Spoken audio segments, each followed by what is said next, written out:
And So it's recording. So ready. Okay.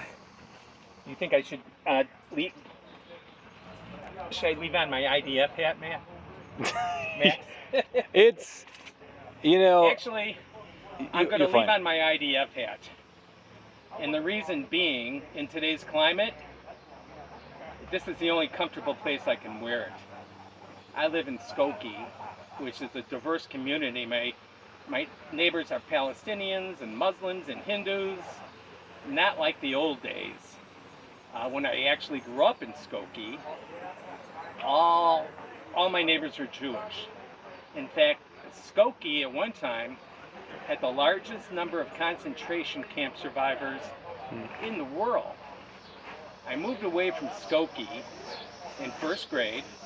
I moved to Ohio for a couple of years, moved back into the North Shore area in Wilmette. I grew up, like a typical North Shore in the sense that I went to New Trier West, which was a great school. My religious upbringing was pretty minimalist, but I did get bar mitzvahed at Temple Sholem, which is on Lakeshore Drive in Chicago, and it's so reform that it's actually called the Church on the Lake. So, and the only reason I was able to get bar mitzvahed, my mom, who was a teacher, was working at a school called Beis Yaakov, and their principal tutored me. So it's quite possible I'm the only Reformed Jew to daven during my bar mitzvah. And after my bar mitzvah, I stopped going. A couple years later, my social studies class had a field trip. We went to a Buddhist temple and a Catholic church and a Jewish temple, and of course, it was Temple Sholem. And I sat down and I saw my former rabbi, Ben Stock, one-eyed Rabbi Ben Stock. And I saw him, and I took the prayer book, and I went like this. But he goes, "Jeffrey Caesar, why have you stopped coming here?"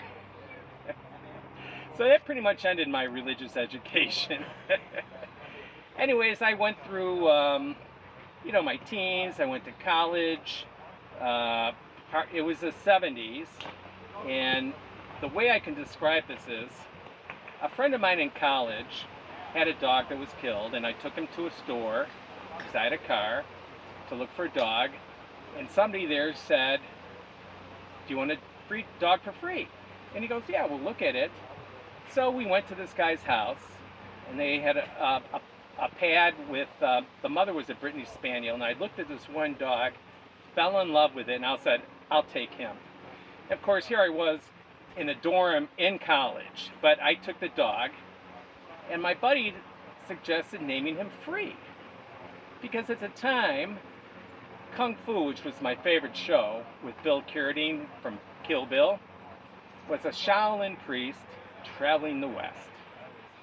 His wife was Barbara Hershey, her nickname Seagull. They had a kid, they named their kid Free.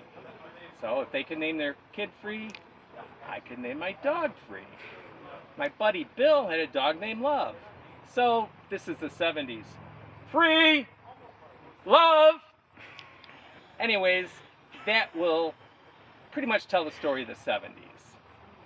I met my neighbor. I moved back to Skokie because my friend Bill's wife's father owned a building, and I met my next door neighbor. We're divorced now, but I have two beautiful children, so I have no regrets about that. I then lived in several different places. But what happened was, I'm a contractor. I was working at a apartment complex in Palatine painting, and I met a Russian gal accidentally, but of course there are no such things as accidents and coincidences. I couldn't read my own writing and knocked on the wrong door. So she went, "Can I help you?" And I sat and talked for an hour. And then we went out, and we were in my car talking. And she was explaining that she's Jewish and she's gypsy. And then she pulled out a cross and said, "I believe in Jesus." And I went, "That's cool." But underneath my breath, I was like, "Oh no." So she goes, "Do you want to go to my church?" And I said, yeah, sure. And her church was a Russian congregation where the pastor, Vasily, spoke in Russian. His son Mark translated, and I had earbuds. I actually liked what I heard. I went the next week. There was a pastor from California, Pastor Vlad. And next thing I knew, I did, I guess, what's called an altar call.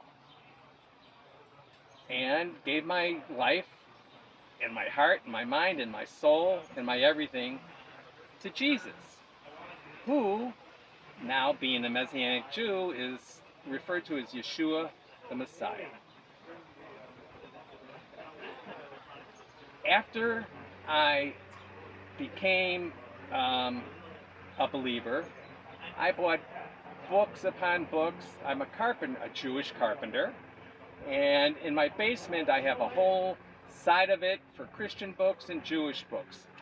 I read, I got the Masoretic text and the New Testament, but not only that, to satisfy my intellectual curiosity, I also wanted to cross-reference the historical events with the Bible. So I got Isaac Asimov's Guide to the Bible. Well, I didn't really want to tell my family. I somehow told my youngest daughter, who is like Telstar, that's an old satellite, and everybody knew. My dad couldn't believe it, and I remember one time driving in a car, he goes, "What about war?" My mom used to say, "When you're dead, you're dead." I said, "No, Mom, you got a soul." When you're dead, you're dead." "No, Mom, you got a soul." So what happened was, I went to a lot of different churches, and I really liked Adat HaTikvah. My mom, unfortunately, came down with Alzheimer's, and she was at a facility not far from there. So I took her a couple times to Adat, which I'm now a member. I've been a member for about 2 years. And though she had Alzheimer's, she was still with it. Her memory's gone, but she was with it. And one time, she was listening to the rabbi and grasped what he said, and she jumped up and goes, "He's full of crap!" I go, "Mom." I took her out. In the meanwhile, my sister would say, "Why are you proselytizing to her?" The bottom line is, I'm proselytizing to her because I love her, and I'm making this video in order to express my sentiments. Now, what happened with my mom, she was in this nursing home. Her back, she fell, or was thrown, her back was broken, and ended up, ironically, in a nursing home next to a place where I used to live at. But just like the song, they knocked down my house and put up a parking lot. And this was during the, almost exactly 4 years ago, during the height of COVID. So she was isolated. However, she was on the first floor, so we were able to communicate with her back and forth. And my girlfriend Sarah said, "Ollie," my mom's name is Ollie, "do you want to see the angels?" And my mom said, "Yeah." She said, "Well, you have to believe in Jesus." And she said, "I do." And I was, "Hurrah, right." And I went the next day, and I heard Amazing Grace in the Sky, and then I said, well, it's probably, church bells. Well, I went the next day, and I actually recorded her. And for anybody who wants to see tangible evidence of a supernatural event, you can Google my name, Jeff Caesar, Ceaser. Be aware, because it will change the spelling, but press the button. My video is on YouTube under "The Light of God is with you." God bless you. God bless everybody, and shalom. Thank you. Shalom.